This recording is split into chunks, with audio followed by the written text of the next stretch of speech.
This is A View from the Bunker. Now, here's Derek Gilbert. What is the deal with Mount Hermon? I mean, seriously, what is the deal? Welcome to A View from the Bunker. I'm Derek Gilbert. Joining me to discuss this for episode number 33 of our monthly Iron and Myth series. And that number will be very appropriate, as you will learn during this conversation. We are a man down this month. Sadly, Brian Godawa could not be with us tonight, but we are joined by the author of Giants, Sons of the Gods, in the 10th Anniversary Revised and Expanded Edition, among other books, the pastor of the Reformed Baptist Church of Northern Colorado in Boulder, Doug Van Dorn, and our friendly neighborhood PhD, author of Interview with the Giant, Ethno-Historical Notes on the Nephilim, and the Nephilim Dossier, director of the Institute of Biblical Anthropology, Dr. Judd Burton. Guys, this is a subject that I'm surprised we hadn't already addressed, given that we're 33 episodes in, which means, 2 years and almost 2 3/4 years of doing this. And Mount Hermon comes up in so many conversations that we haven't tackled it in its significance yet. But it's even more significant than maybe some of us realize. Now, Judd, I know that you did your doctoral dissertation on Caesarea Philippi at the base of Mount Hermon. We will touch on that. But Doug, I know you want to jump into something that's even more esoteric and surprising about Mount Hermon. Some of the connections made by the late and lamented David Flynn. Yeah, I think first, though, I need to say that, Judd, you might say that what we're about to talk about tonight is pregnant with meaning. You like that shirt there? I wore it for you. I think the context of you saying that on Blurry Creatures was talking about Mount Hermon. I'm quite certain that it was. Mm-hmm. Tell us where to get that shirt, Doug. Who's got that shirt? Is that from Blurry Creatures? This is a Blurry Creatures shirt, and they put this together when they were raising money for Judd and his health and all that. And I don't even know if they have any more left, or if this is now an antique. I don't know, but if you get it, it would be over on the Blurry Creatures website. Okay, Nate, Luke, come on, let's cut a deal. We'll add them to our store too. Well, there's no shortage of T-shirt production there, so who knows? It might find itself on another version. Yeah, so let's talk about David Flynn, shall we? He was a unique thinker. Mm-hmm. He was just genius. One of the most incredible men I've ever heard speak. And he really only had one main talk. He had a lot of other interests, but his talks they were always given down in Roswell, and he sometimes did that with Dr. Heiser, who was at the same conference. And you can listen to 2 or 3 of these online. And I know, Derek, you have some links to some interviews that you had with him back 2005, 2006 that you'll be showing underneath the show here. There'll be a bunch of links in the show notes, both to our stuff and to whatever videos I can find from those, what were they called? Ancient of Days Bible UFO conferences. That's right. So this first started for him, I think, because there was a crop circle that showed up in 2002. People have probably seen it. It has a little alien head guy, and then he's holding a disc. And the disc has 33 levels of coded text. There's our number. And that's why we thought it would be fun to do our 33rd episode here talking about Mount Hermon. But it actually begins for him with Roswell. Apparently, him and his brother Mark back in the 90s, so this is about 6 years before the crop circle came out, they actually had a little an image, a desktop image that they had created for, I think, Mark's cybersecurity company or something like that, and it looked exactly like what this what this crop circle ended up being 6 years later. And I think he was just floored by that, completely blown away, and that caused him to start looking into this thing. And of course, the Roswell crash takes place on the 33rd degree latitude, and there's a whole bunch of wild, you can call them coincidences, or you can say that there's something much more mindful going on with that crash that he goes into. But I think we're more interested in what's taking place on the other side of the world. That he actually connects in his talks to this 33rd degree parallel, and that is that Mount Hermon is found on this 33 degree parallel. And of course, this is where in the book of Enoch, the watchers come down on Mount Hermon. And so one of the main questions would be why?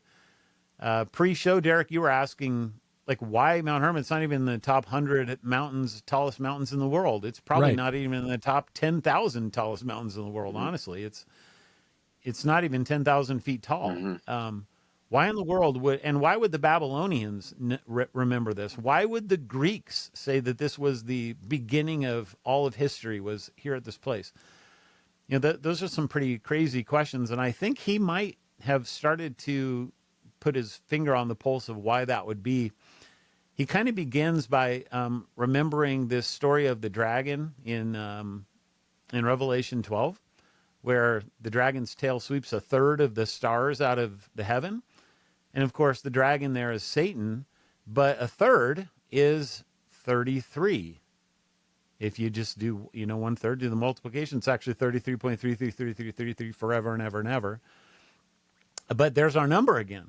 And it just happens that Mount Hermon is on that latitude. I'll just give you a brief rundown of some of the things that he talks about here that are all kind of related to this, that are super interesting to me. The word dragon in Greek can mean to watch. So the idea of a watcher. Yeah. He talks about how this is the land of Canaan. And then he gives some etymology for Canaan in Latin. Of course, it means a dog, but in Greek, it means a rule.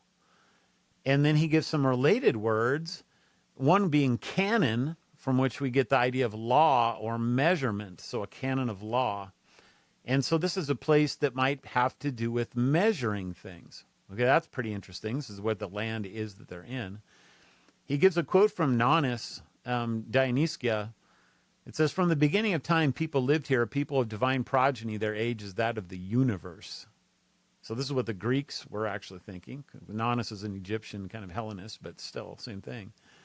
Then he starts talking about Europa, the goddess Europa. She was actually a princess of Cydonia who was kidnapped and brought to Crete. And when you look at all of her, the depictions of her, she's like this wide, bug-eyed woman. And this is because Europa actually means wide eyes, someone who sees really well. And it's actually, Europa is related to Ophis, which is a word for a snake. And it's related to the word for an eye. And so then he takes this to Eve, and he says, basically, when Satan is tempting her, this is the first transfer of heavenly knowledge to a human being from a watcher, serpent, dragon creature. And he says, your eyes will be wide open. In other words, Europa. That's pretty wild. Mm-hmm. Then he goes to the pictures, especially in the Renaissance, of Eve and the fruit. And most people think that the fruit that she's eating is an apple, a golden apple, maybe coming from the Greek mythology of the Garden of Hesperides or something like that. But it's actually a quince, very specific kind of fruit, the fruit of heaven. And the quince was actually, its scientific name is Pyrus Cydonia. And so there we have Sidon again. And he tells a story of how, I think it's Pythagoras, used to hand a quince to his students, and if they cut it the wrong way, he wouldn't train them. Only if they would cut it along the equator would he say that they are worthy students to be taught by the master.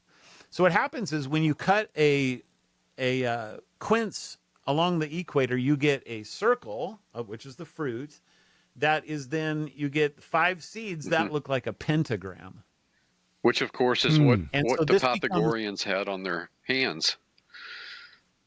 Yes, and this becomes the famous star that is inscribed by the circle. That you'll see it upside down. It becomes a satanic symbol. In esoteric art and stuff, the circle becomes the Leviathan, the Ouroboros that is eating its tail, and then the five angles of the pentagram. You'll see that in a minute how this all is related to what we're talking about here. But as we keep going, we're sitting here in Cydonia. We're talking about a princess of Sidon. We're talking about a fruit of Cydonia. He then goes how Mount Hermon is called actually Sirion by the Sidonians. So that's what Mount Hermon's name was. And it turns out that Sirion and Sirius are quite related. Sirius is the dog star. That's the brightest star in the sky.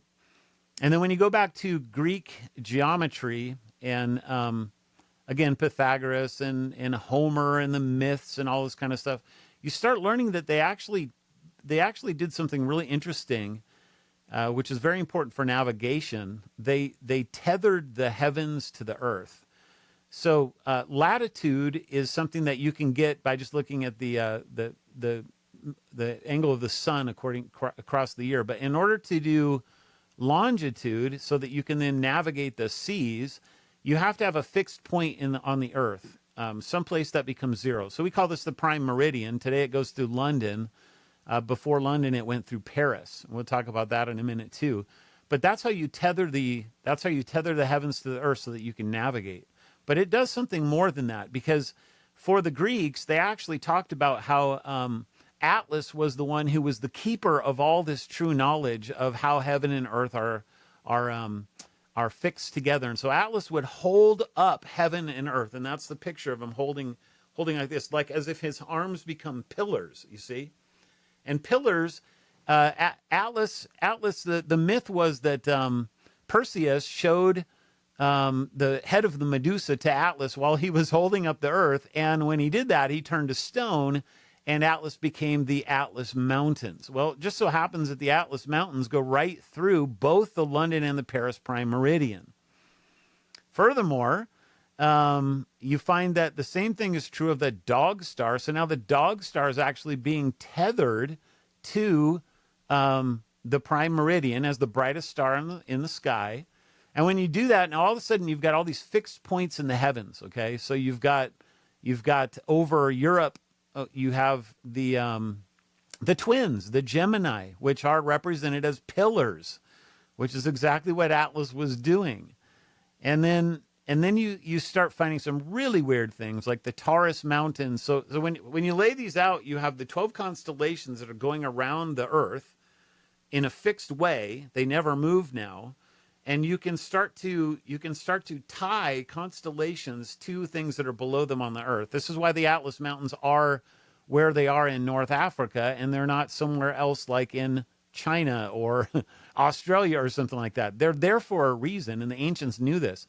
In other words, the meridians that we have today seem to somehow reflect the ancient prime meridian idea of ancient times. So it gets really weird, really, really interesting from there. But for our sake, people need to understand that you're tethering constellations to the earth, and ancient peoples would then they would name things after this. So you have the Taurus Mountains in Turkey are right where the constellation Taurus would be. You have Orion, the hunter, is right exactly where the three pyramids are, where the three pyramids which reflect the belt of Orion are. You have Leo the lion is right over Peru, and this happens to be Cusco. Cusco is actually all those giant megaliths that people see in Cusco. Those are actually creating a giant puma, which is a giant cat or a lion. Oh, wow. And this goes on and on. The founding myth of Mexico happens to be right where I forget which constellation it is, but if you look at the Mexican flag, I think it's a serpent with an eagle on it or something like that. Well, that's exactly where that would be. And they built Mexico City on this swamp thing. And United States is right where Virgo is. And of course, you have Washington, D.C., and you have the Statue of Liberty. You have Maryland and Virginia and Annapolis. All these things right, converging on Washington, D.C., where our capital is, right where sheep resides over. And this is just wild, weird stuff. Well, that's David Flynn. One of the interviews we did with him talked about the connection between Babylon and Washington, D.C., and it's coming back to me now, but this relates to that. And again, this will be one of the links in the notes below this program. But not coincidentally, in the pre-flood world, Pangea, the Atlas Mountains, and I thought I remembered this, the Atlas Mountains and the Appalachian Mountains were actually connected. Oh, wow, that's interesting. Yeah. So, we could talk about this forever and ever, and trying to wrap your head around this is really difficult. I've probably watched some of David's videos at least 20 times because you can always get more information out of it. And it's hard because this is very esoteric stuff that we're talking about, but it relates to Mount Hermon in some very strange ways. And it's not just the number 33. So what you have is that this becomes ground zero for where, the Watchers decided to teach humanity all the things that, Enoch says. And that includes the sciences of the stars and astronomy and all this kind of stuff. And why would they need to know that? Well, there's probably lots of reasons. Maybe you need to know it for harvesting, but maybe you also need to know it to create calendars. And maybe it's not just a little calendar. Maybe it's also a giant calendar. And that takes us to the great year, which David talks about. The great year is something people need to understand. We measure a solar year by the time it takes for the sun to take the Earth to go the sun revolution for 365 days. So we measure it by that. We get our 4 seasons and we get our 12 constellations and all that kind of stuff. But there's something called a great year or a Platonic year. And this is actually something that takes place over the course of almost 26,000 years. And it has to do with the fact that the Earth is like a top that's spinning on its axis, but it wobbles slightly. And as it wobbles, it takes the axis of the Earth 26,000 years for it to go one time around that vertical axis, which is an insanely slow amount of time. And there's like, how in the world could anybody ever know this? Well, it's because the Watchers are the ones that taught it to us. Now, how does that relate to anything? Well, the main way is that it relates to it as the circle with the pentagram. So if you take 360, which is the number of degrees in a circle, and then you multiply that by 72, which is the angle of each of the 5 angles in a pentagram, you get the magic number of the great year, 2000 or 25,920 or whatever the number is.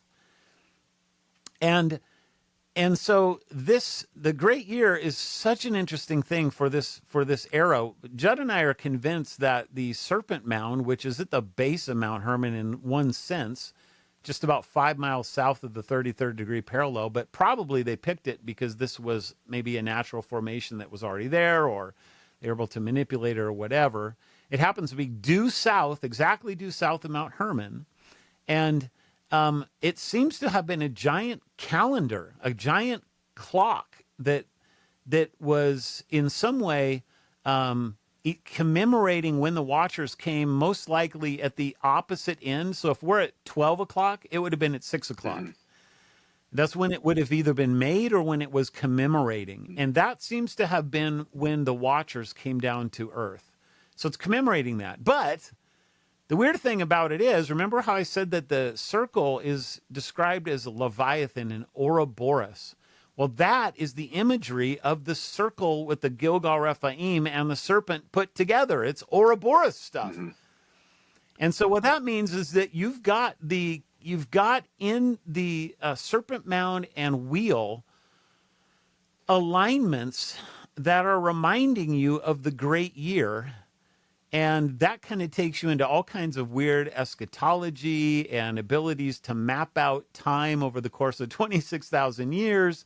And of course, you've got navigation, and from there you can spread around the world, and on and on and on the implications of this go. Well, it all begins there at Mount Hermon, and Hermon seems to be kind of ground zero for the Leviathan itself, you guys, which is such a strange idea. Oh, the Leviathan, who is the keeper of time, if you want to call him that.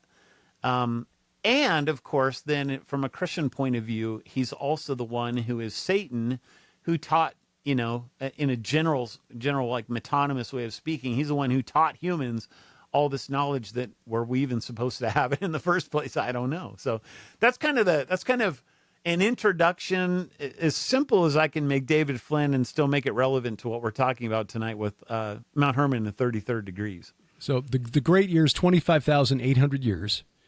So half that would be 12,900.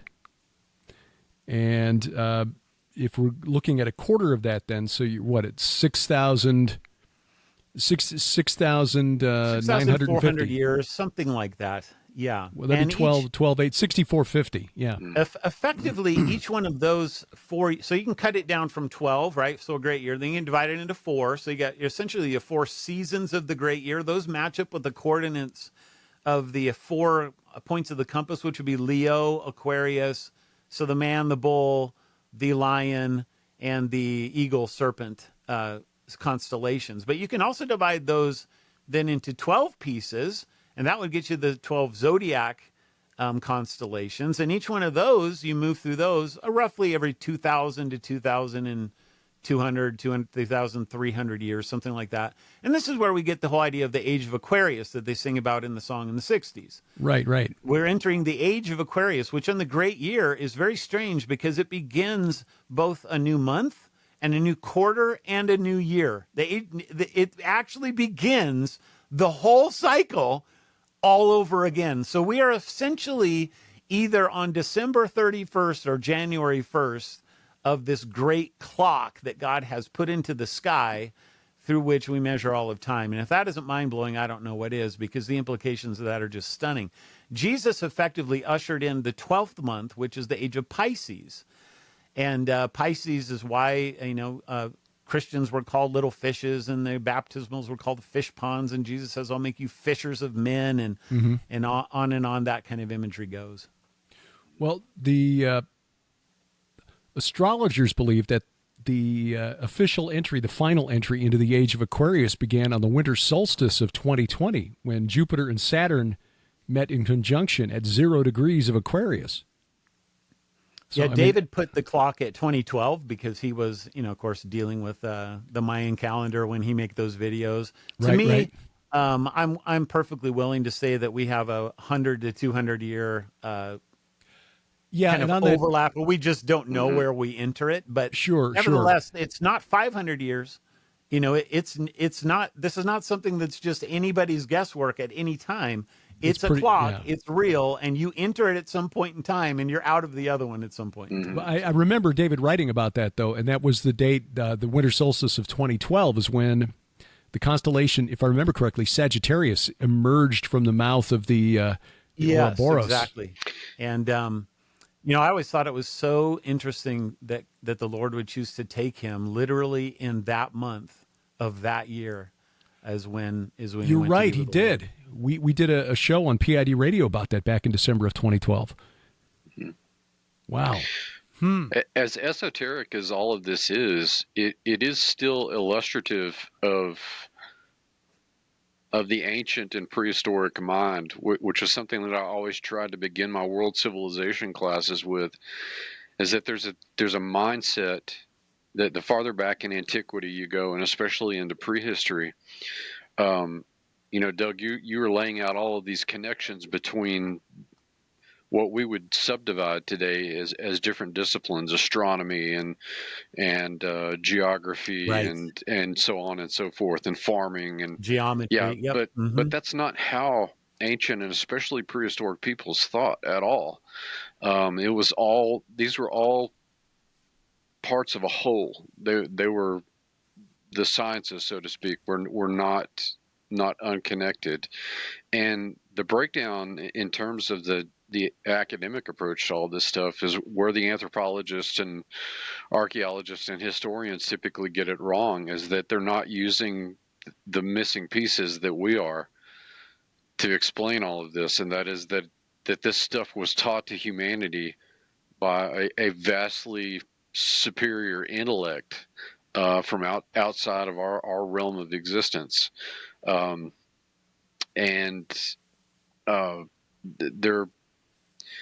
There's a really good book that I always point people to that helps to explain some of these things. Hamlet's Mill, which came out I think in the late 70s or early 80s, but it hits directly on this, and they just in terms of academic writing, that's about as close as you get to embracing somebody embracing the supernatural component of all of this equation. But I posted something on Facebook the other day about myth being a lens to better understand the Bible. What you just did is exactly what I'm talking about.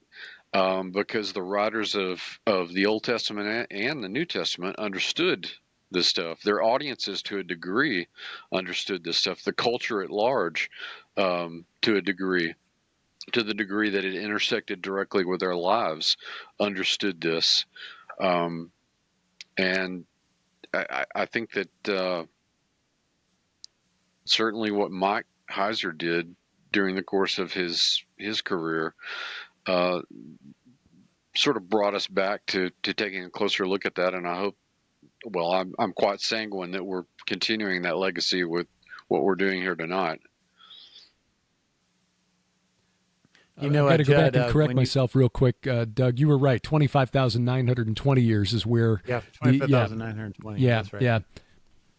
You brought up Hamlet's Mill. When I first started thinking about this stuff, it was actually through Graham Hancock in his Fingerprints of the Gods, who brings up Hamlet's Mill, and then later through Randall Carlson, who is his friend. And what I find so interesting is that the work that David Flynn was doing was independent, although it might have had Hamlet's Mill as a common source, but it was still nevertheless totally independent of Graham and Carlson. And those two guys are coming at it really from a very non-believing worldview and even a Gnostic worldview. Yeah. And so, people might get scared away by that kind of a thing and say you shouldn't even touch this stuff. But what I just so appreciated about David is that he's a Christian who is Orthodox Christian, and he is not doing weird Gnostic stuff with this, but he's trying to understand the Gnostic mind, because he understands that the Gnostics were privy to information about how the world works that really is helping us to understand what was going on with the Watchers and what they were teaching us, and why it is that the Jews said this was such a bad thing. So looking backward and coming back to your point about Gilgal, Refaim, and the Serpent Mound there in Bashan as a sort of clock pointing backwards to the time when the Watchers came down. We're looking like, halfway backwards through the cycle from where we are right now? So roughly... Right, it would be roughly the time of when Plato says Atlantis was destroyed, when Göbekli Tepe was made, whether you want to date the flood to that era or not, that would be the idea. That's kind of what Carlson would do. And I think David Flynn did the same thing, actually. I'm not dogmatic about that. I think Judd probably prefers that idea. Don't want to speak for you, but that's basically it. And so that would be halfway around the great year. So roughly 13,000 years backwards from where we are right now. Right. Carlson has some really, really interesting stuff that he says that whenever you come into one of the four quadrants, so that would be Aquarius, what we're entering now, or one of the other four, as you enter it, this cycle of catastrophes ramps up exponentially, and they're not really sure why, but as they date back every 6,000 years, you can find some kind of a horrible thing that happens that you really don't see happening during the middle of those periods of time at all. It just happens at those four periods, which is pretty strange. Well, it's interesting that because as Dr. Mike Freakman told us when we were there at Gilgal Refaim with him last spring, that the dating of that site, contrary to what was originally proposed by the first excavators, they put it in the Middle Bronze Age, about the same time frame as Stonehenge, about 2500 BC. He dated it to about 37, remembering his paper, 3710 BC, give or take 180 years. So roughly 3700 BC. But he found an older wall when he was excavating there back in 2009, I think it was, that had been dismantled. So you're talking about a site that had been used for some ritual purpose going back, and that fits pretty close to this, a quarter of the way around this clock. A quarter of the way. It is. Yep. Wow. So, yep. Okay, so a lot of those megalithic sites there on the Golan, which we saw, and of course we visited that other one called Kerbet Beteha, which is near ancient Bethsaida. Very similar to it, where you've got concentric rings around a central core, which, Dr. Freakman thought was to facilitate ritual circumambulation, the ritual of walking in a circle around a sacred spot, connected to the idea of the Ouroboros eating its tail? You want to give that a go, Yeah, I would Judd? think so. Any sort of, well, it speaks to a couple of things really. The circumambulation, and if I'm not mistaken, didn't Freakman say that he thought that it was counterclockwise that they were circumambulating? Yeah. Okay, so that already is an Moon gods indicator, were- but the it's the location, but it's also the shape that's being used here that's significant. The complex, as we've come to call it, the Serpent Mound and the Gilgal Refaim circle, sort of exuding this Ouroboros imagery. I really don't see how you can get away with it. Number one, the circle in world religions typically represents the celestial, the transcendent, the otherworldly, the spiritual, as opposed to the earthly or the mundane. And the shape of Gilgal Refaim, in fact, its layout is reminiscent of a coiled snake at any rate. So I would say that there's certainly enough there on top of just the snake imagery itself to suggest that it's an Ouroboros, that it's this idea where something something is being communicated between two worlds. And if Doug and I are right about the Watcher connections here, the serpentine imagery of the seraphimic Watchers is certainly at play here, and to this day remains part of the not just the shape of the sigil itself of the Baphomet, but the more esoteric idea behind the Baphomet. And there's one more piece to this, Judd, that the rabbis talked about something called the Tili, and the Tili right. is essentially the Leviathan. And they used Isaiah 27:1, where Leviathan's going to be destroyed on the great day, to talk about how there was actually two Leviathans. There was a male Leviathan and a female Leviathan, Leviathan the straight and Leviathan the crooked. And when you kind of put the two things together there, the serpent mound on the wheel, you essentially have the Tili, and especially if it is already symbolizing Leviathan in terms of the great clock, you now have the male and the female, which is, of course, also represented by the sperm and the egg. And when you look at the shape of the serpent mound itself, man, it looks very much like a sperm. And of course, the wheel looks like the egg. And so now you have fertility stuff that's going on as well, and takes you back to origins. And of course, that makes you think of Garden of Eden, and it makes you think of when the Watchers came down and saw our women and all other kinds of things that are related to that. Well, sort of continuing on that thread, a survey of serpent mounds around the world will show you very quickly that the image of the undulating serpent and an associated egg shape or circle shape is more often than not found together. Yeah, near ubiquitous. Yeah.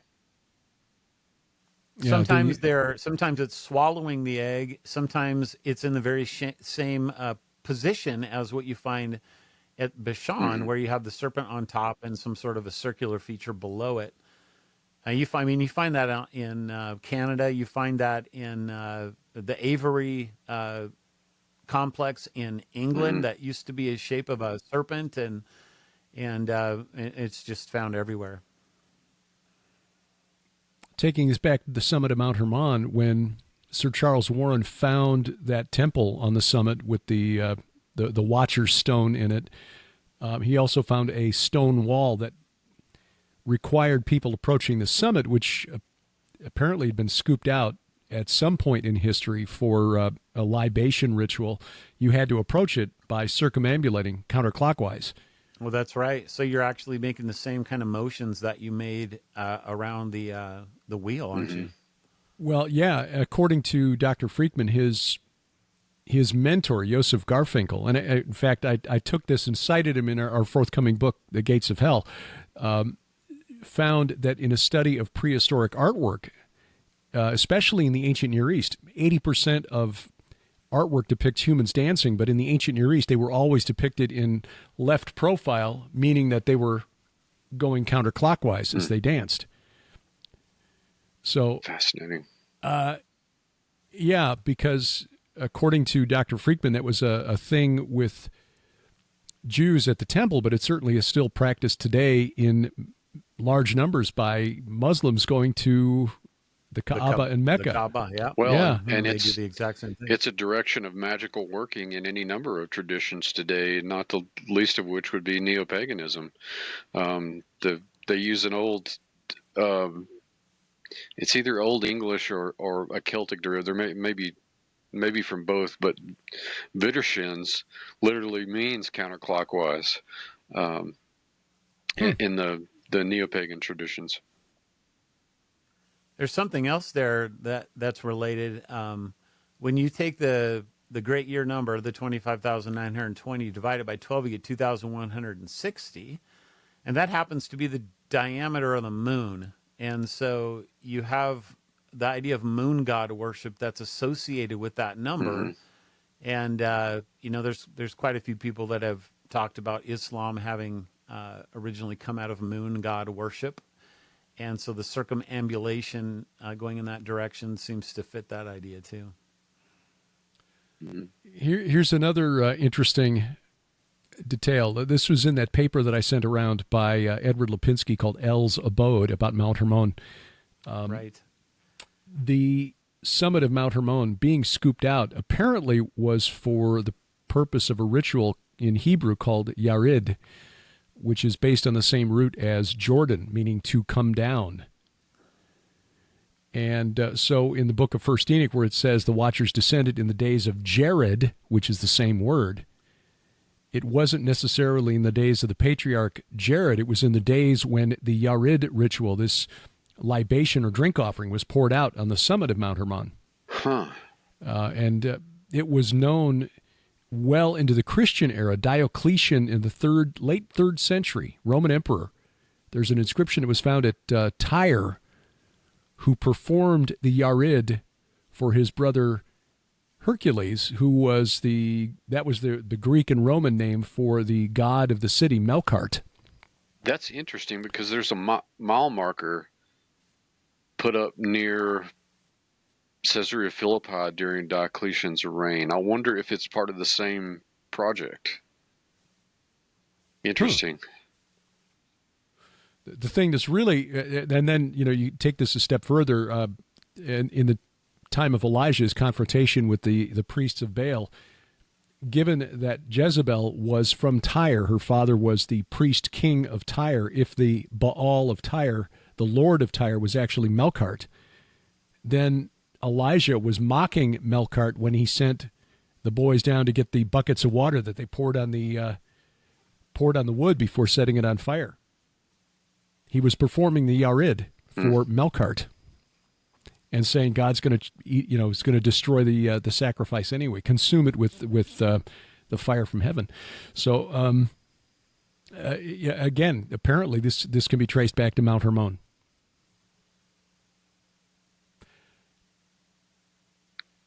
The references to Hermon in Scripture, and again, if it's just that it's a tall mountain, and it is the highest mountain by far anywhere near Israel, but for the Sumerians or the Babylonians who knew that this mountain was sacred, who had to walk like 4 months to get to Mount Hermon, there were a lot taller, closer mountains if they'd gone east over into what is now Iran.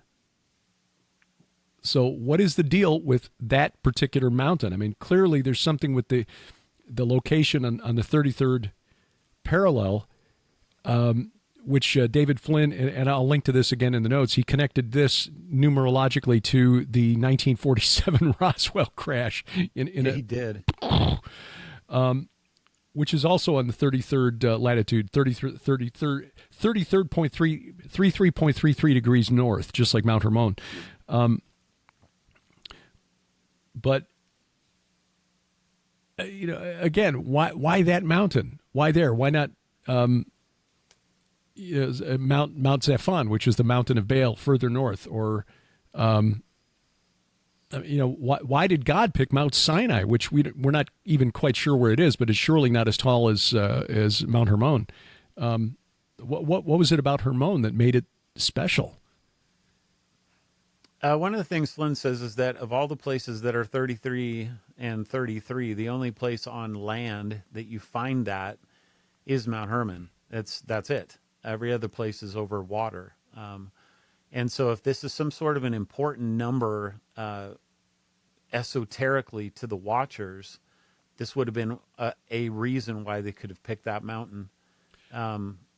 And especially as it's connected to so many things on, the earth and how you measure the earth, how you measure distances, how you measure all kinds of things. This would be a good place for that as any. And of course, this is why the Greeks also thought that the Sidonians were kind of the beginning of civilization.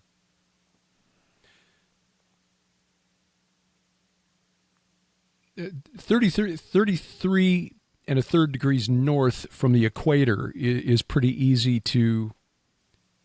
would be pretty easy to find. I mean, okay, if you're gonna go north and south, and you got to start where the midpoint of where the Earth is rotating, but finding 33 degrees east or west depends on where you decide to put zero. And this is one of the things we talked about before the program. Right. If you look at today's 33 degrees east, it's actually over the eastern Mediterranean. It's not over Mount Hermon. Right. That's what's so interesting about how they seem to have picked these two prime meridians, whether it's in Greenwich or it's Paris. They both go over the Atlas Mountains, which would then both go back in some way to this ancient knowledge that somehow the heavens and earth had their tethering right there at that point. And so it makes me think that both Paris and Greenwich had some sort of weird mystical thing that dudes that are into that kind of stuff understood that none of the rest of us understand. And it's very, very interesting that when you use the Paris prime meridian instead of the Greenwich one, you actually land on Mount Hermon instead of out in the sea, like you just said. So right. Was there something going on there? I mean, I read that they picked the Paris meridian because that's where King Louis or whoever it was said that this is kind of where Ptolemy's map ended, and so this makes a good place to do it. I mean, I don't know how much I buy that. It seems to me that they're working with knowledge that I'm not privy to. Here's the other thing I wanted to get into, because you mentioned Mount Hermon and Leviathan chaos. I look at Psalm 68 and I wonder if Psalm 68 isn't at least partly prophetic. This is the one that, beginning at verse 15, reads, "O mountain of God, mountain of Bashan."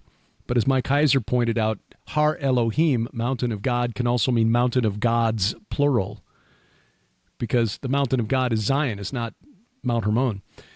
Mountain of gods, mountain of Bashan, O many-peaked mountain, mountain of Bashan, why do you look with hatred, O many-peaked mountain, at the mount that God desired for his abode? Yes, where Yahweh the Lord will live forever, will dwell forever. Then verse 17 seems to describe war in the heavenlies. The chariots of God are twice 10,000, thousands upon thousands. The Lord is among them. Sinai is now in the sanctuary, or the Net Bible renders it, the Lord comes from Sinai in holy splendor, which makes more sense. But, and then, Paul actually quotes this, verse 18, "You ascended on high, leading a host of captives in your train and receiving gifts among men, even among the rebellious, that Yahweh God may dwell there." Verse 22, "The Lord said, I will bring them back from Bashan. I will bring them back from the depths of the sea. According to scholar Nicholas Wyatt, that's clunky in the Hebrew, and he says he would prefer to render the Hebrew this way: from Bashan I shall bring back from the depths sea. Now that's significant because sea in Hebrew is Yam, which is the Canaanite name for the chaos dragon, Leviathan. Bashan is just the Hebrew form of Bashmu, which was the chaos dragon of the Akkadians, their form of Tiamat. And right there, on a clear day within eyesight of Mount Hermon, at Gilgal Refaim, you've got this 3/4 of a mile long serpent that is covered with megalithic burials that are, most of them, small versions of Gilgal Refaim. They're covered with rocks, but when Dr. Freakman excavated a few of those, he found that they were like small versions of the wheel, concentric rings around a central tumulus.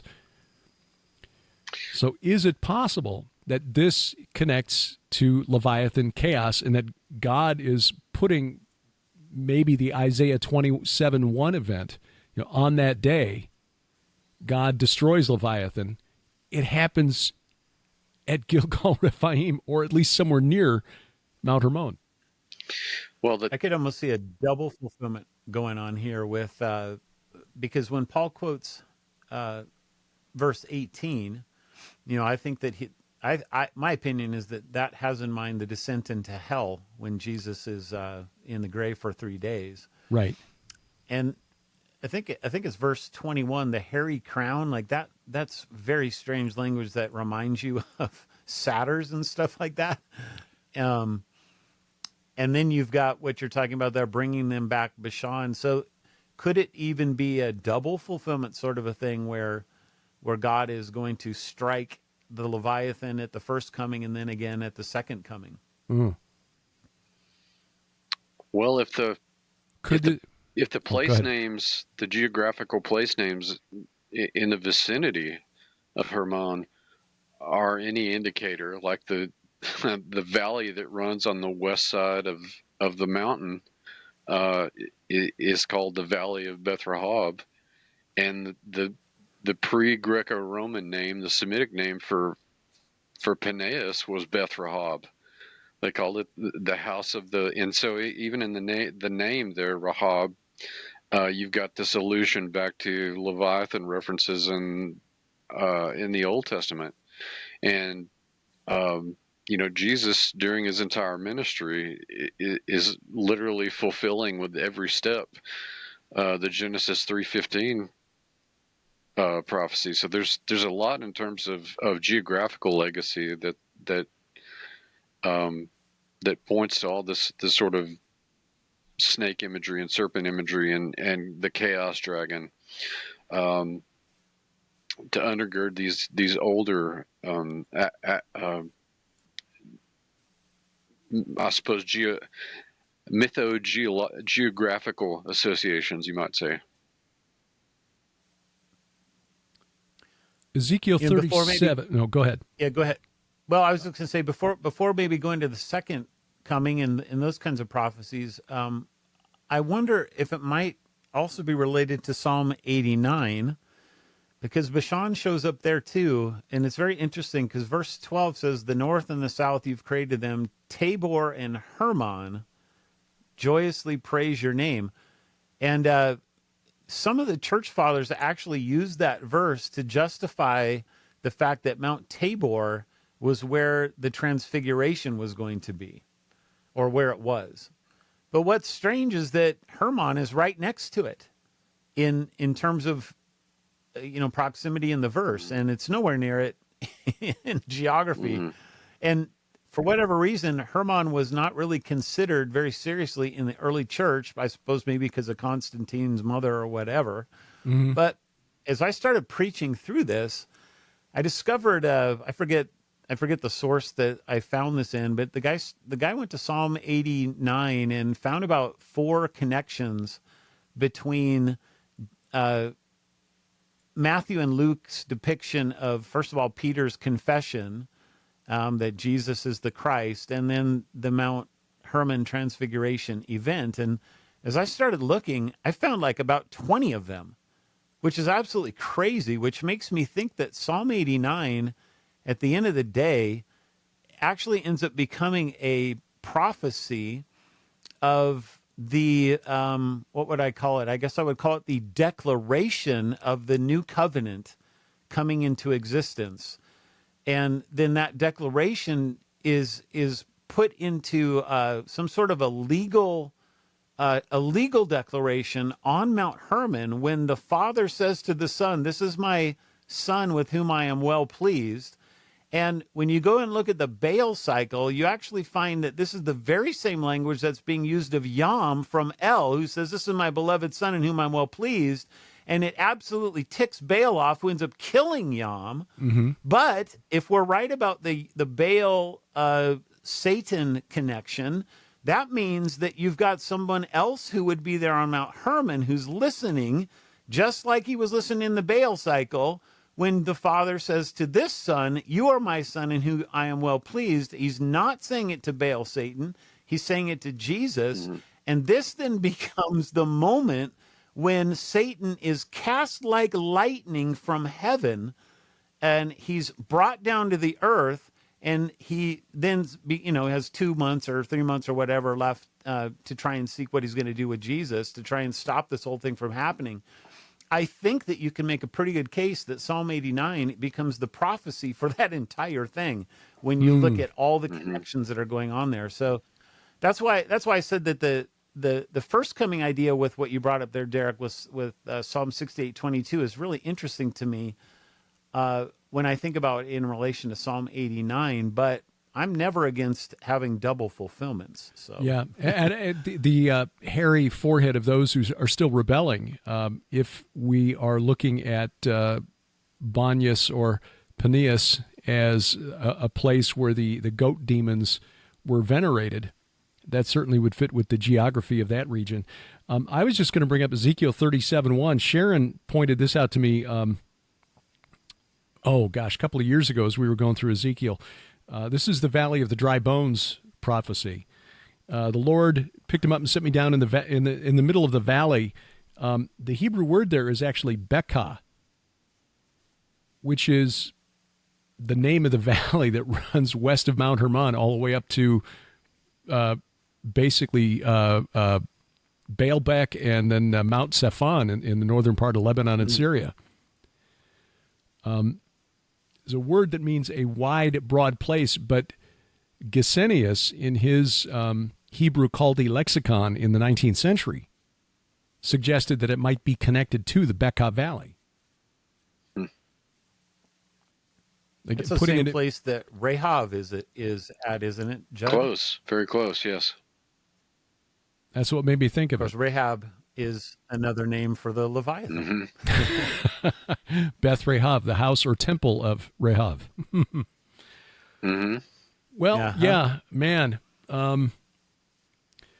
Fascinating stuff. I mean, I pointed out in other discussions of this that, and I mentioned it in a few books that, because I got it from Lipinski in that article that I sent to you guys, that in the old Babylonian copy of the Gilgamesh epic, they knew that Hermon was special, that after they killed the monster Humbaba, the guardian of the cedar forest, they penetrated the secret dwelling of the Anunnaki. But by the time of the old Babylonian period, which is Abraham, Isaac, and Jacob, the Anunnaki had been demoted. They were judges of the netherworld by that point. So, these were not the space travelers from Nibiru. These were netherworld creatures by that point, which would also put them in the vicinity of Bashan and that whole complex of ideas with somehow this being connected to the netherworld.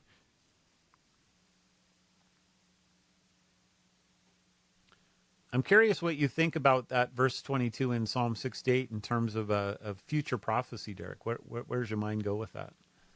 Let me bring that back up again. Psalm 68:22. Just a connection to Isaiah 27 with which I think Isaiah 27, considering that it was written before there were chapter divisions in the scriptures, can finish, rather just continues from Isaiah 26 which makes reference to the Refaim, beginning at verse 14. They are dead, they will not live. They are Refaim, they will not arise. To that end, you have visited them with destruction and wiped out all remembrance of them, which is kind of an allusion to the cult of the dead that surrounded ancient Israel, where you had to perform the Kispum ritual once a month, calling the names. Much like a ritual that was performed on our streets during the summer of 2020, say the name and then pour out a libation. It was the same thing the Amorites were doing 4,000 years ago. But then you go down to verse 19. Your dead shall live, their bodies shall rise. You who dwell in the dust, awake and sing for joy. For your dew is a dew of light, meaning Yahweh, and the earth will give birth to the Rephaim. Bad translation, because the verb give birth, nafal, actually means to fall. Like it's the verb that a lot of people believe Nephilim comes from, like the fallen ones. So the Septuagint renders it, I think, better, the land of the impious or the land of the ungodly will fall. And a scholar named Pearson wrote a paper on Isaiah 26 in the Septuagint, pointing out that probably, given that the Septuagint was translated in era dominated by the Greeks in the Levant, that probably refers to Tartarus and the Titans, who were the watchers, the sons of God from Genesis 6. So the land of the ungodly, Tartarus, and those in it will be destroyed. And then when you continue on to Isaiah 27:1, in that day, the day of the Lord, the day of Yahweh, the Lord with his hard and great and strong sword will punish Leviathan, the fleeing serpent, Leviathan, the twisting serpent, and he will slay the dragon that is in the sea, will slay the dragon that is in Yam. So my thinking is that if Psalm 68:22 is in fact prophetic, it's just a prophecy of the ultimate destruction of chaos. Like Revelation 21, new heaven and new earth, and the sea was no more. Mm-hmm. But isn't that interesting, though, that Psalm 68:22 is talking about, from Bashan I will bring back Yam. The sea is quite a ways west of Mount Hermon. So why would the psalmist connect the sea to this mountain that's, 40, 50 miles inland? Well, we could speculate, but ultimately we'll find out on that day when we get access to the heavenly archives. I'm looking forward to that. I'll bring up one more thing for the first coming. As I'm thinking about it, I was able to find it here quick enough. This is the Psalm 23 Targum, okay? So, Psalm of David, it is the Lord who fed his people in the wilderness. They lack nothing. In a place of thirst, he makes me rest among the beauty of grass. Beside gentle waters, he leads me. He restores my soul with manna. He leads me in the ways of righteousness for the sake of his name. Even when I go into exile in the valley of shadow of death, I will not fear evil, because your memra, your word, your logos, is my support. Your straight staff and your law, they comfort me. You spread a table before me. And then the Midrash adds this, the table of the flesh of Leviathan. Manna is raised up in front of my oppressors, and you make my body fat with stout birds and the heads of the priests and the anointing oil. So you brought up Kerbet Bektah, the smaller version of the Gilgal Refaim earlier, Derek, and that happens to be over there just right across the street from where the disciples grew up, north of the sea, overlooking the Jordan Valley. And it's very possible that this is where Jesus actually fed the 5,000.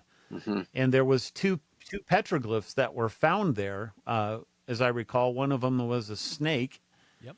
And then the other one was somehow related to the food as well. I forget what fish. It was, but Fish. it was. That's right. It was the fish. That's right. In fact, as we're recording this, I did that presentation. I did a presentation on that in North Dakota, and I actually got the images that Dr. Mike Freakman had put into his dissertation, and credited you with pointing it out, because I'd forgotten that I'd seen those when I read his dissertation. But people saw it, watching it, were like,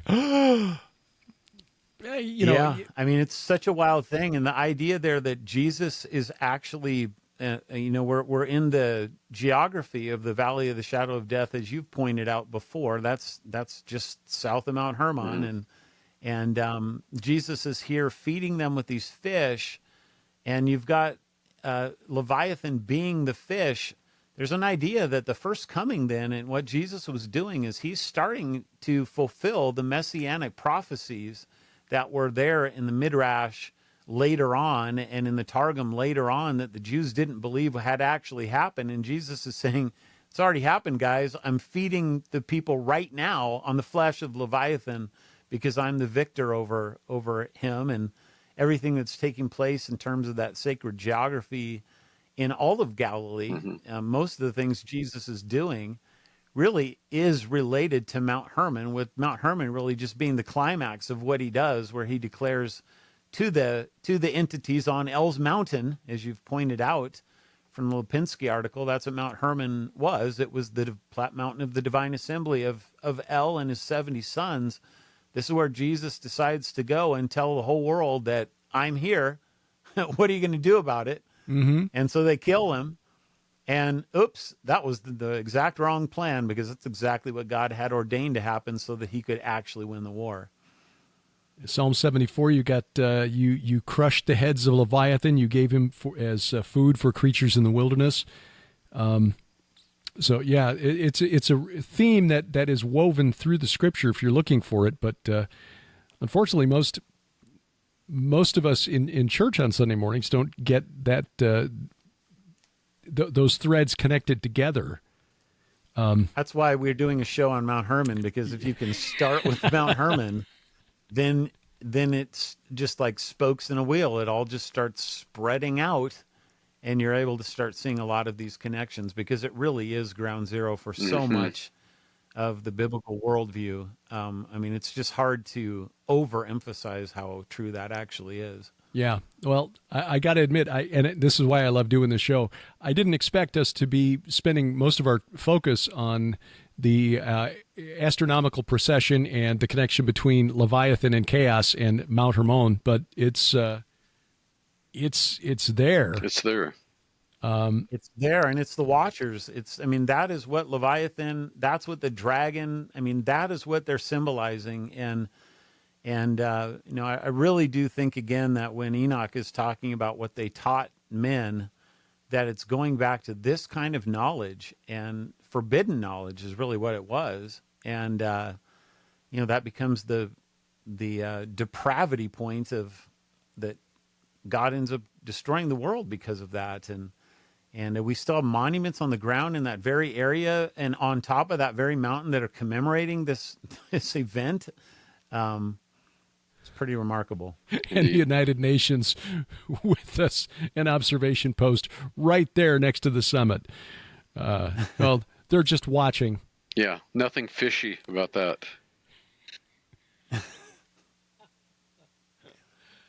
That was a whale of a good one, Judd. There we go. All right. I got nothing. Well, this is why we find the Bible is not boring. If you think the Bible is boring, it's because you've been taught that the stuff that's in it is just made up. No, there's a lot of meat in there. Yeah, that was a pretty good one. Yeah.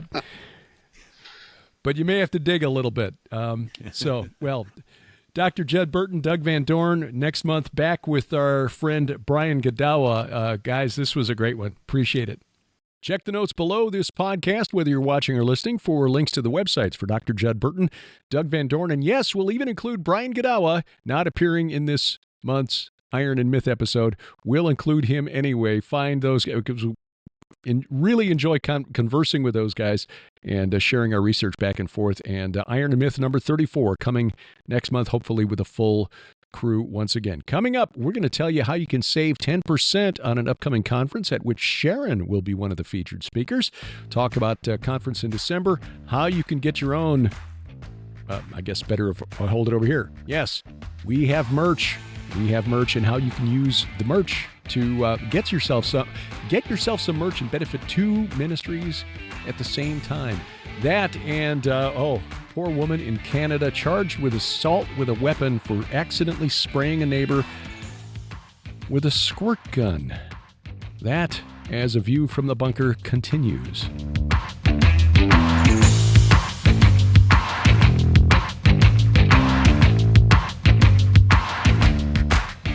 It's time for back to school, and we have a special offer in September at the Gilbert House store. Back to school, it's impossible to believe. Where did the year go? Well, October is also approaching, so we have a deal for you. $35 only plus shipping and handling will get you 2 amazing books and a CD, which is interviews with Dr. Michael Heiser. Preparing you for All Hallows Eve, the month of October, when we begin to think about the spirit realm, our book Veneration, which takes a deep dive into the cult of the Nephilim around ancient Israel, the source of the demons that plague the world to this day. And also a wonderful book by our friend Vicki Joy Anderson, They Only Come Out at Night. This is your manual for spiritual warfare. This should be in your church library. Those 2 books plus a 7-hour audio CD with Dr. Michael S. Heiser discussing the unseen realm. These 2 books plus the CD, just $35 plus shipping and handling only at gilberthouse.org/store. They thought Queen Jezebel would bring diversity and progress to ancient Israel. She brought Baal, the storm god of Canaan. Chronicles of the Watchers is a series of biblical novels by best-selling author Brian Godawa, charting the influence of spiritual warfare on human history. The War of Gods and Men.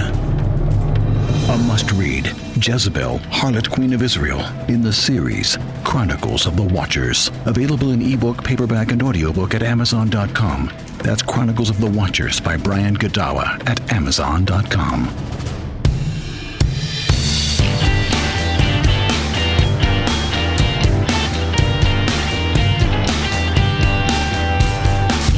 Talking the Walk every Sunday night from the beautiful Missouri Ozarks. This is A View from the Bunker. I'm Derek Gilbert. You'll find us online at vftb.net. That's where all the archives are located. Subscribe there, do all that stuff.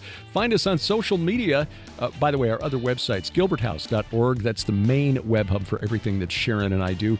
My personal website, derekpgilbert.com. Social media, X, formerly Twitter, at View from Bunker, at Derek Gilbert, or at Gilbert House _TV. You'll also find us on Truth Social, Gab Me We Getter, at Derek P. Gilbert, and on YouTube at Gilbert House. If you're there, subscribe, share, click that bell for notifications, smash the like button, and then please download our free mobile app to your smartphone or tablet. That not only gets all of our content right into your hands, you can take it around with you wherever you go, whether you've got iOS, Android, or Amazon Kindle Fire in your phone or inside your tablet, but it also bypasses the gatekeepers of big tech. Also gives you an opportunity to join in the conversation in the messaging section. Ask questions directly of Sharon and me. Ask and give prayer for one another. And just comment on these programs and share your thoughts and ideas. Maybe tip us off to things that Sharon and I might have spotted in the news. The app is free. It's available, again, for iOS, Android, Amazon Kindle Fire, and available at gilberthouse.org/app. By the way, also versions for Roku, Apple TV, and now Amazon Fire TV. So if you got a smart TV with one of those operating systems, or one of those set-top boxes, Fire Stick, Roku, Amazon, or Fire, Apple TV, whatever, please add the Gilbert House TV app to that device as well. The content comes straight from the Christian company that has developed the app to your device and bypasses the gatekeepers of big tech. Now, the crummy commercial merch, Gilbert House TV mugs. We are also getting PID Radio. That's the podcast Sharon and I have been doing since 2005 that started this whole thing. Caps, mugs, and wearables. The GHTV t-shirt, which I wore during the discussion with Doug and Judd. That's what it looks like. It looks even better when it's in front of my face, doesn't it? I said it so you didn't have to. But not only that, if you're a fan of Sharon's Red Wing Saga series of supernatural thrillers, there you go. Show your loyalty with a Red Wing Saga t-shirt. And best of all, this is coming from our friends at Light Hive Creations, which is Kenny C. and his fiancée Gidget Manning. And what they're doing with their share of the proceeds. See, Kenny is a music teacher. He teaches mostly kids, although Doug Van Dorn is one of his students. Doug and Janelle Van Dorn's daughter are among Kenny's students. What Kenny uses the proceeds for is to buy instruments for kids who are taking lessons from him whose families cannot afford instruments, because sometimes these musical instruments can be really expensive. Guitars, keyboards, especially, horns. So you can help us out a little bit, help out Kenny and his music students, and you'll find the link for the merch at gilberthouse.org/store.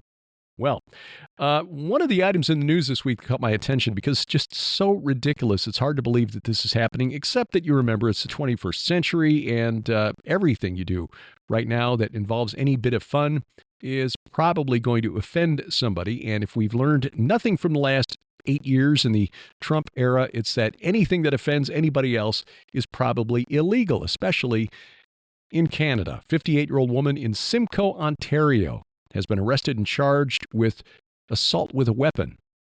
Now, this woman works as an educational assistant, loves kids, saw children in her neighborhood out playing in front of her house, summer day, with squirt guns, or as they say in Canada, water guns.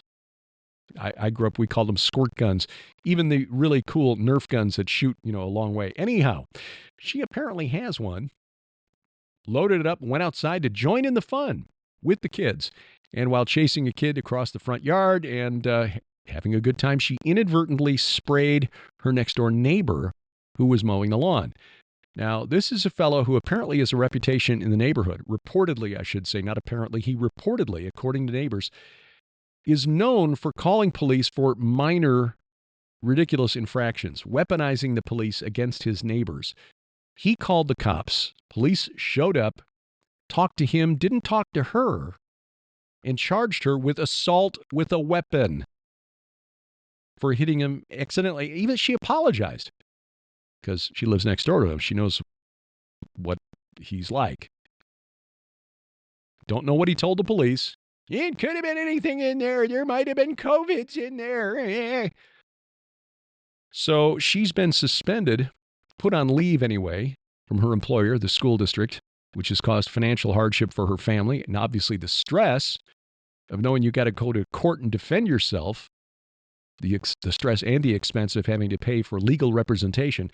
This is ridiculous, but this is the world we live in the 21st century, at least in some parts of Canada and the United States, where there is no such thing as having fun. I mean, you would think that the peace officers could have said, "Sir, it was an accident. You're not harmed. It was water.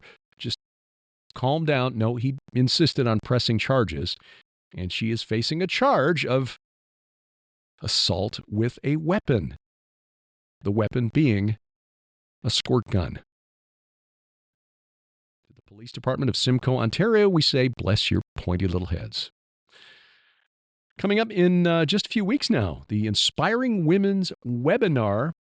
This will be online, of course, presented by Hear the Watchmen, hearthewatchmen.com. Sharon, one of the presenters, along with our friends Vicki Joy Anderson, Tracy Tennant, Heidi Begley, other women like Leslie Johnson, and more. And here's the deal. You can get a 10% discount just by using the promo code Gilbert10, Gilbert10 when you check out. And you get 10% off.